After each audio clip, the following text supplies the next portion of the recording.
मला खरंच प्रश्न पडतो, देवी देवता आहेत का?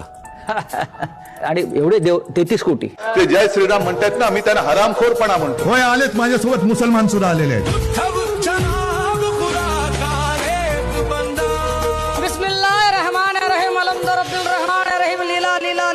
छत्रपती शिवाजी महाराज ते मांसाहारच करत होते.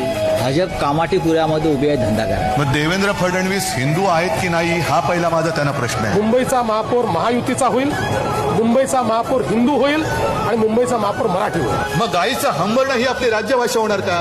मैं मेरी शिवसेना की कांग्रेस नहीं होने दूंगा, नहीं, कभी नहीं. महाराष्ट्रामध्ये आमचं सरकार येईल. जरी मेलं तरी त्याचं काय परवाना, पण हाय हाय बदबू लागणार म्हणजे लागणार. मी शिवसेना या नावाला कधी धक्का लावू देत नाही. माझ्याकडनं मी काळजी घेतो, इतरांना मी घ्यायला सांगतो. कारण ती शिवसेना हे नाव आहे म्हणून तुम्ही आम्ही आहोत. त्या दिवशी त्याला डाग लागेल त्या दिवशी तुम्ही आम्ही संपतो. पैसा येतो, पैसा जातो, पुन्हा येतो, पण एकदा का नाव गेलं की परत येत नाही. जर बाळासाहेबांच्या विचारांची प्रतारणा केली नसती तर ही अवस्था कधीच आली नसती. महाराष्ट्रामध्ये ब्रँड जर म्हणाल तर एकच होता, तो म्हणजे हिंदू हृदय सम्राट शिवसेना प्रमुख बाळासाहेब ठाकरे.